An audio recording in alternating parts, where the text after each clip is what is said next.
Mwimbona mamba monuma, mwimbona mamba monuma, inena fyalo yumwana, inena fyale imbeka.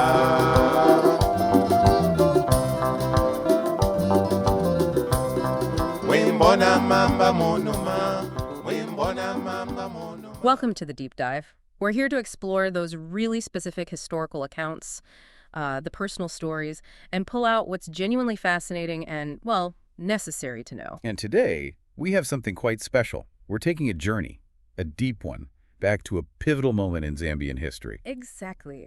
Our entire conversation today is anchored in the memories of one person, Mr. Joshua Ndhlovu. He lived through it. He was one of the very first students at Chamboli Secondary School in Kitwe. That's right, starting in January 1965. Yeah. I mean, think about that timing, just months after Zambia gained independence in '64. So our mission, really, is to understand how education fundamentally shifted right after colonialism ended. But not just the policies, right? We want to see it through Ndhlovu's eyes. Yeah, the culture, the politics, the personal stuff. What challenges did that founding class face in building, well, a new nation's school system? And we have to start with the leadership, the person Ndhlovu points to immediately. The first head teacher, Mr. Robertson Mubesa Namutabo. Described as an imposing figure. Yes, impeccably dressed, apparently. But more than that, Ndhlovu paints him as the structural backbone in those early days, which must have been chaotic. Right. He wasn't just managing, he was actively making sure students and teachers had what they needed, or at least the drive, to hit these high goals he set. But before Ndhlovu even got to Chamboli, before he could be measured by Namutabo's standards, he had to get through the system that existed before independence. Yes, the gauntlet. Let's unpack that reality. What system was he actually navigating? Okay, so step back to the early 60s. The education system Zambia inherited. Well, it wasn't built for everyone. Not even close. It was designed for exclusion. Pretty much, yeah.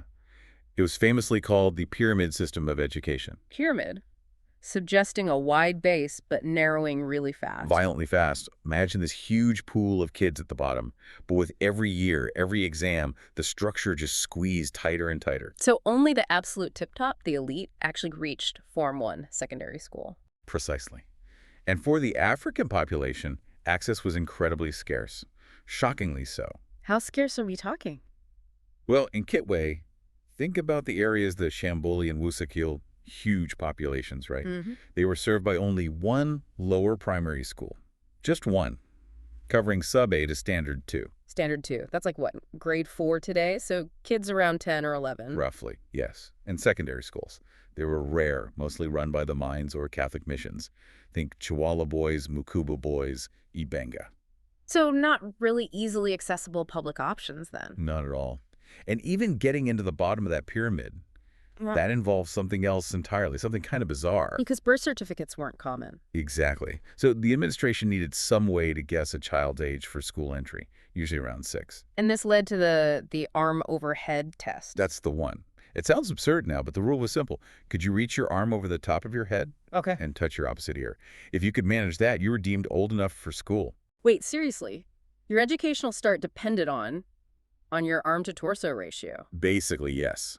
Physical guesswork turned into bureaucratic policy. An administrative nightmare, really. And the consequences must have been huge. Immediate and severe. Shorter kids, maybe perfectly bright, just physically couldn't do it. They failed. Regardless of their actual age. Regardless. So they often had to wait. Maybe a year, maybe 2. Some started school as late as 11. Wow. Imagine being told you're physically wrong for education. The psychological impact, yeah. And that delay messed up the whole timeline, especially for girls who were often expected to marry young, finishing primary late. That limited options drastically. Okay, so if you pass the arm test, you then face these brutal exams designed to stin the herd. Relentlessly. The first big filter was the Standard 2 national exam. This decided if you moved from lower to upper primary. And Ndhlovu gave an example, right, in Kana school? He did. They started with 6 classes, 72 kids in each, huge numbers. But after the Standard 2 exam, only 3 classes continued. Half the students gone. Just like that. A 50% elimination rate right there before they'd even hit the middle of primary school. And it got worse by Standard 4. Exponentially worse. Around age 12 or 13, another national exam. Even stricter. Out of maybe 120 students who reached that point, only about 40, maybe a third, could go on to Standard 5. So it wasn't just a tough test, it was a systemic wall. Absolutely. The pressure must have been immense, unimaginable today. Kids sometimes repeated Standard 2 multiple times, just hoping for an edge. And all this, the late starts from the arm test, the filtering, it created this age fraud crisis. Right. You had these older students, young men really, sometimes 17 years old. Desperate to finish the education they'd been delayed from starting. Exactly. But then the authorities, specifically the Copper Belt Chief Education Officer, Mr. Little, stepped in. What did he do? He issued a decree.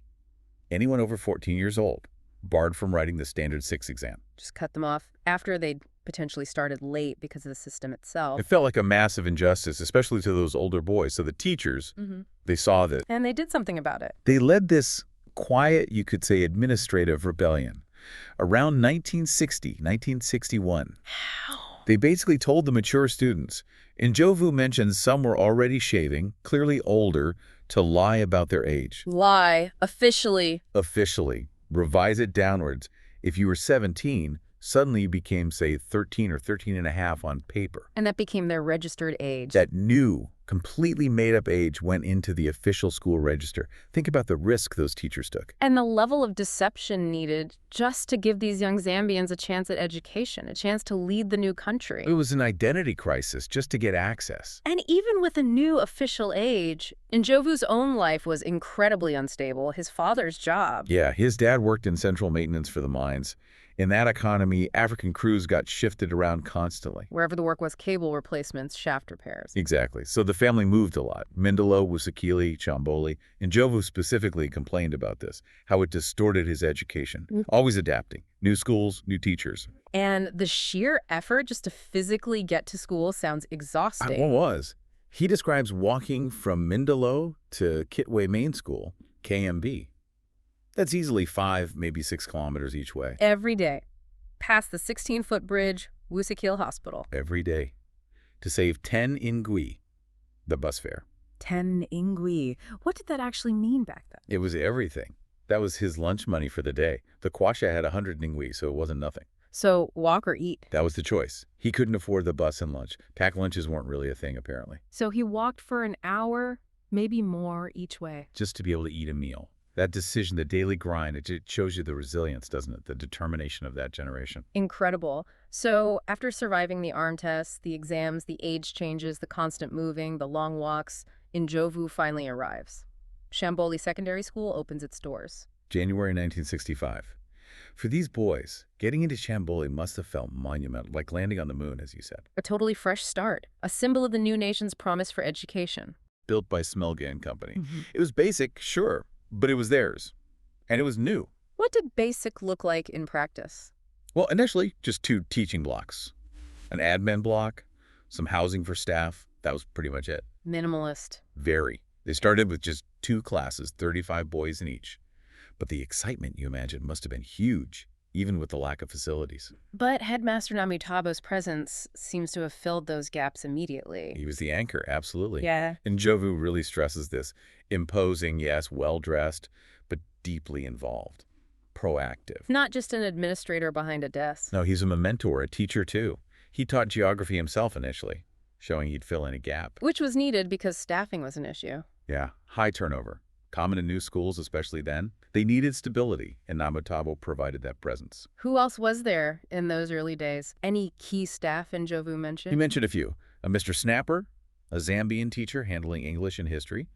The deputy head was Mr. Ponter, and a Mr. Dorman taught history and science. A mix of expatriate and Zambian teachers, then. Crucial mix, yeah. Setting the academic tone right from the start. A tone Chamboli became known for. Okay, let's get to this story that reveals so much about Namutabo's leadership style. The uniform selection. Ah, yes. This is brilliant. Remember, the school opened in January '65. Without any uniforms ready. Exactly. So what does Namutabo do? He doesn't just pick one. No, he organizes an open day. For the students to choose. He gave the students the power to choose their own identity. Yeah. And he insisted on quality. He went and got samples from Standard Trading in town. Standard Trading. Why was that name significant? Well, that shop later became ZCBC on Matuka Avenue.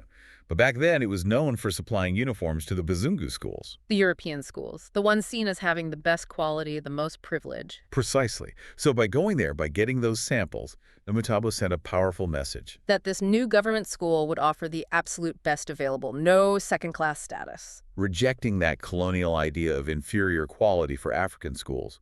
It was a statement. So the boys held a vote, essentially, and they picked a very classic formal look. They did.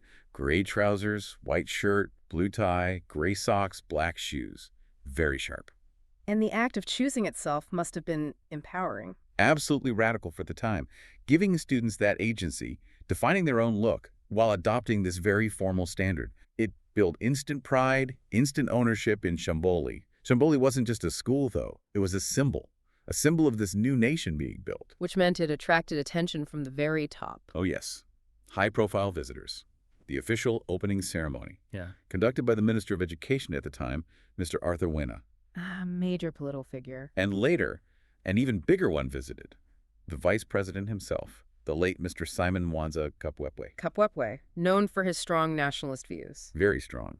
And his visit became this fascinating moment of, well, cultural collision. The formality Namutabo established versus this rising tide of Zambian nationalism. And Kapwepwe went straight for the uniform, didn't he? Specifically the tie. He launched what you called the death of the tie. He gave a speech directly to the students. What was his argument? He basically said ties were colonial, an import, and, practically speaking, totally wrong for the Zambian heat. He was challenging them to shed those external symbols of the old power. Yes. Embrace an authentic African identity. Reject the colonial trappings. So what happened? Did the ties actually disappear? For the new students coming in, yes. Out went the blue ties. And in came what Ndhlovu calls the bush suits era. Bush suits? Yeah, basically purple shorts and tops, designed to be more climate appropriate, I guess. But Ndhlovu notes the irony. The quality was poor. The purple faded badly. A real contrast to the high-quality fabric the founding class had chosen from the Bazungu school supplier. But in Ndhlovu's class, the pioneers, they got a pass. They did. As seniors, they were allowed to keep wearing their gray trousers and white shirts. They skipped the whole fading purple uniform phase. A nice perk of being first. A visual marker of their status. Definitely. But the political currents weren't just flowing from visitors. They were embedded right there in the staff room. Ndhlovu's memories revealed some hidden backgrounds. This is really fascinating stuff. Teachers like Mr. Dorman, Mr. Rulash, Mr. Hobangwana, they weren't just educators. They had political histories. They were former ANC freedom fighters, later employed by UNIP, the ruling party. Wow. So the revolution wasn't just history being taught, it was standing at the front of the classroom. Exactly. It shows you how the new nation worked. Yeah. Leveraging these educated activists to fill crucial roles like teaching. And this background led to some clandestine activities, like the secret Mandela recordings. Yeah, the story about Mr. Hobangwana, who later became headmaster himself, it's incredible. He was married to a white woman, and somehow he had this extremely rare, extremely sensitive item. An LP record. An LP recording of Nelson Mandela's trial speech. Remember, this is mid-60s. Mandela's deep into his life sentence in South Africa. Possessing that material, highly risky. Even in independent Zambia. Oh, absolutely. Intelligence services would have been watching. So Hobangwana had to be incredibly careful. What did he do? He'd take a few students, Ndhlovu included, to that little cubicle where they kept the TV the Rotary Club donated. Lock the door. For secrets. Total secrecy. And then he'd play this crackly vinyl record, Mandela's actual voice, making his defense. For these young Zambian students, hearing that must have been profound. Profoundly emotional, formative, connecting their own education directly to the wider African liberation struggle. It was history, politics, resistance, all brought to life in a locked room, way beyond any textbook. It grounds their education in something much bigger than just academics. It gives it purpose, destiny. It reminds them of the responsibility they carried for the new Zambia. But this founding era, with Namutabo at the helm, it eventually changed. He left quite suddenly. Yes, and Ndhlovu recalls it happened during the school holidays. He was in Form 3, second term, and Namutabo just left. No goodbye ceremony or anything. Where did he go? He was appointed governor of Mangu. Ndhlovu connects this directly to Namutabo's political ties, especially with Arthur Wina. So the headmaster who championed democratic uniform choices was also part of the emerging political elite. It seems so. And his replacement, Mr. Hobongwana. The teacher who played the secret Mandela tapes took over as headmaster. Quite a transition. Okay, so we've got this picture. Strong leadership, politically engaged teachers, but the actual physical school, still lacking. Severely lacking, which makes their success even more remarkable. It was built on sheer resourcefulness. Borrowing from neighbors. Constantly. Yeah. And Ndhlovu makes this critical point. They didn't get proper, fully equipped science labs until their Form 5 year. Their final year of secondary school. How did they learn physics and chemistry before that? They became nomads.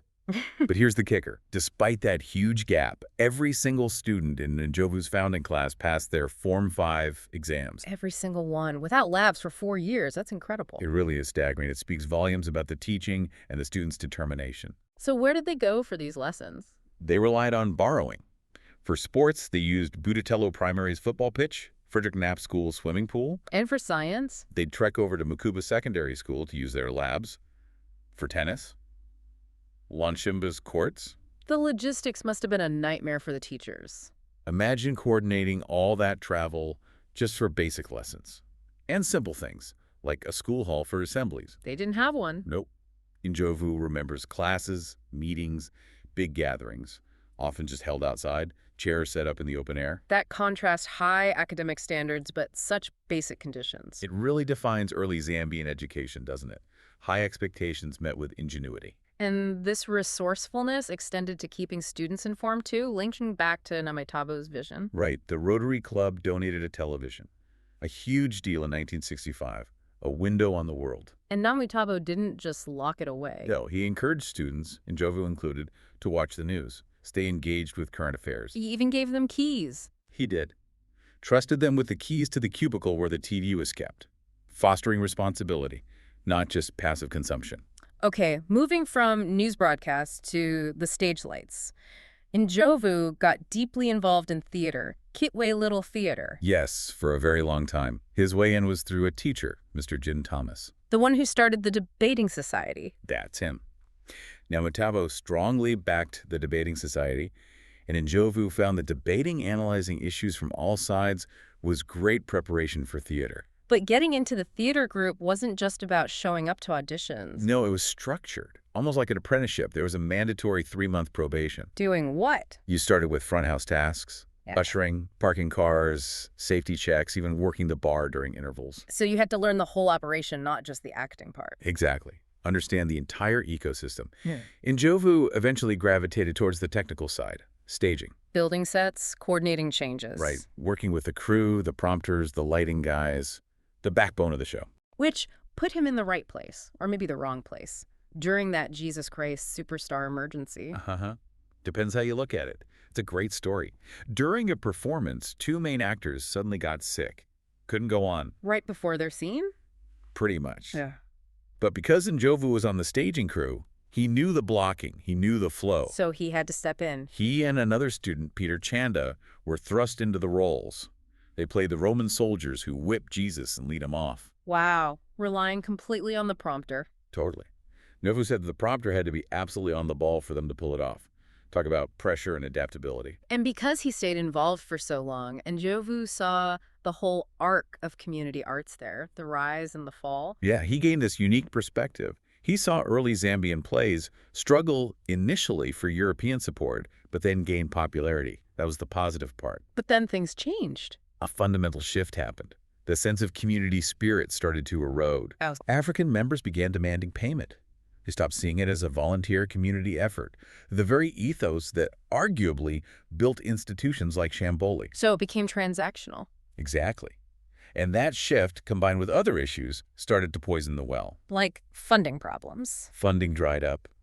Companies cut sponsorships.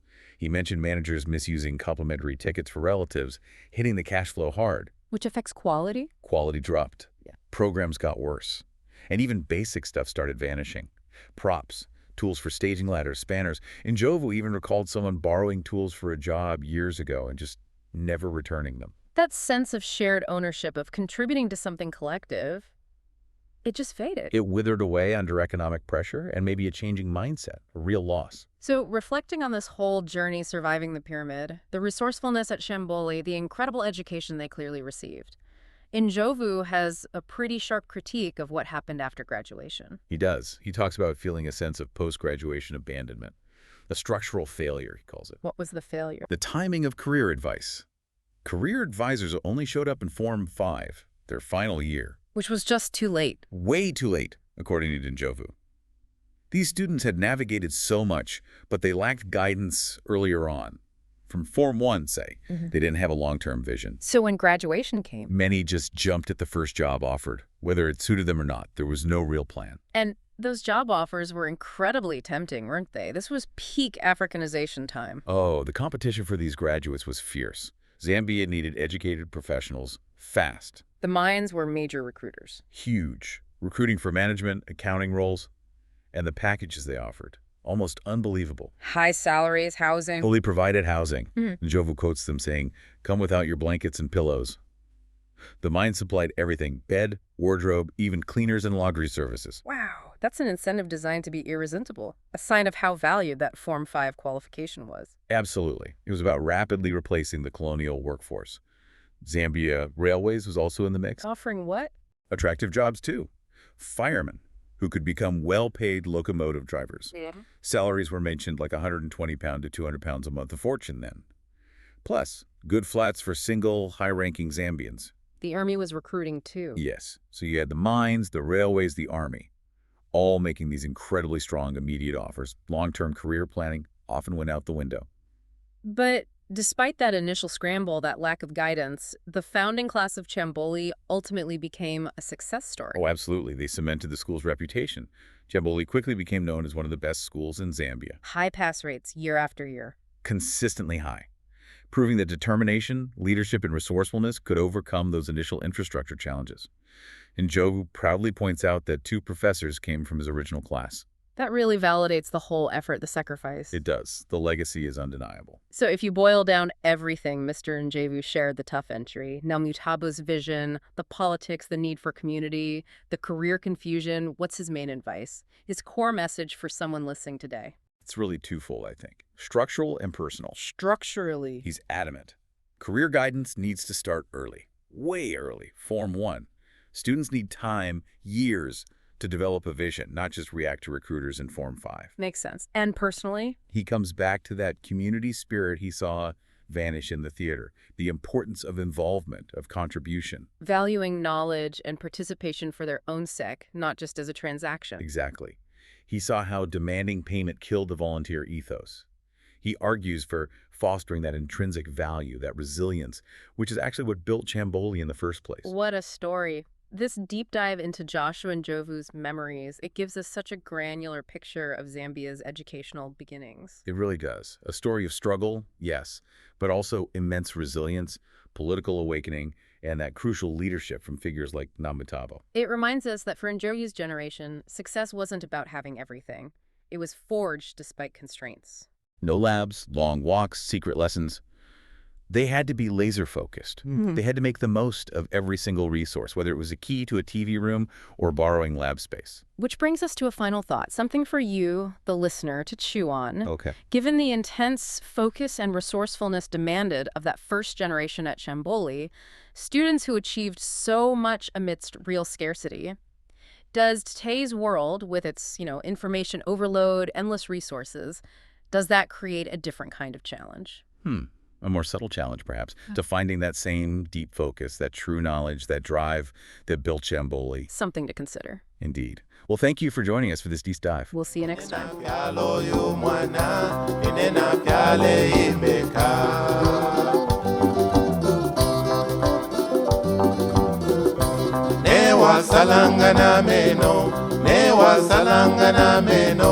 Inena fyalo yu mwana, inena fyale